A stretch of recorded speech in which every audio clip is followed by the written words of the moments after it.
Guys, alam nyo ba? Alam kong hindi nyo pa alam, 'di ba? Sasabihin ko nga, 'di ba? Hindi, ganito kasi 'yon. I-share ko lang kung ano yung ginawa ni Meta na mali. May mali siyang ginawa, kaya pagpasensyahan natin si Meta, ha? Ito, i-share ko lang kasi um, para malaman nyo din, 'di ba? Grabe, ang init naman mag-record. Hindi kasi ako nagbukas ng electric fan, maingay kasi. Ganito kasi yung ginawa niya sa dashboard ko. Nung Wednesday lang niya ako binigyan ng ganito.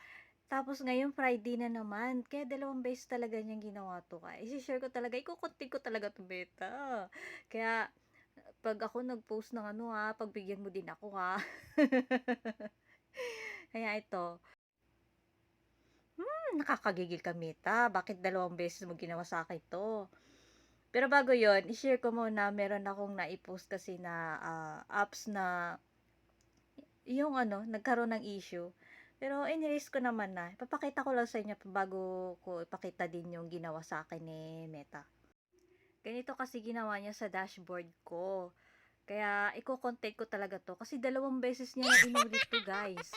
Nung Wednesday lang niya ako sinabihan na yung country ko daw ganito ganyan.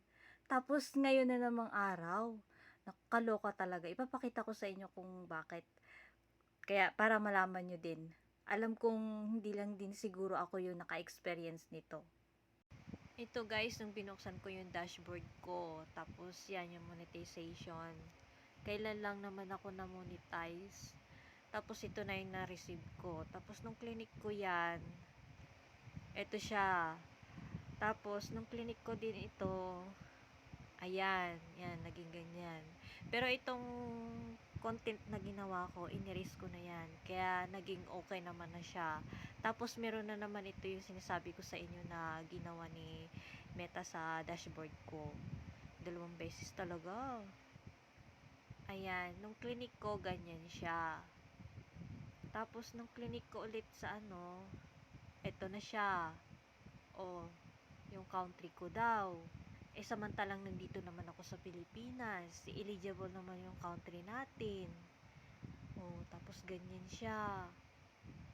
Kaya, alam nyo yun, nakaka-stress lang. Pero, ayoko ma-stress, nirelax ko yung sarili ko dahil alam ko naman na eligible yung country natin. Kaya, nagkaka-error lang talaga si Meta. Kaya, pagpasensyahan natin si Meta, guys, ha. Ito ulit siya. Tapos, meron pa akong clinic dito. Ayan, nagtanong. Tapos, clinic ko yung sa may loob na, yun, yung maliit na ano. Tapos, ito, sabi niya dito, yung request ko daw na isubmit na. Kailangan daw, antayin ko daw ng 2 or 3. Kaya, ganyan yung nangyayari. Nagkaka-error din pala siya. Kaya, pagpasensya na natin talaga siya, guys, ha. Ayan, ito yon, tinatanong niya ako, tapos ito yun nga yung clinic ko, ganyan. Ganon. Error lang, Meta. Ayun, 'di ba?